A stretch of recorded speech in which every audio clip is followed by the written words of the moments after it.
जय जगन्नाथ नमस्कार। आज्ञा आज आम आलोचना करवा आपण मैंने देखिथे किसी लोक मानकर हाथ पापुली मानिका अधिक रु अधिक पानी बाहर गरम दिन नुह ठंडा दिन में वर्षा दिन में एमती हुए तो तांकर आम जाना जे शनिपात दोष अच्छी ये शनिपात दोष रु मुक्त होगापी हेले आज्ञा आमको कौन करने पड़ो ना दुदुरा दुदुरा गछर कला दुदुरा गछर पत्र किसी आणवे ताकू भल भाव छेचिदेवे आ छेची देकरी ताकू सिंधु सुधा 10 बिंदु तार देहरे देवे आतापर घाटी देवे घाटी देकरी ए दी पापुली गोड़र पाद मानिका ताकू देकरी भल करी एमती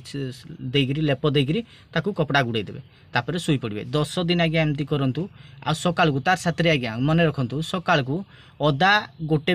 टिप आ रसुण 4 कुला प्रत्येक दिन गरम पानी रे खाइबे एतिके करंतु आज्ञा देखिबे 10 दिन भितरे आपनकर पूरा संपूर्ण देह सुस्थ होई जिवो। जय जगन्नाथ नमस्कार।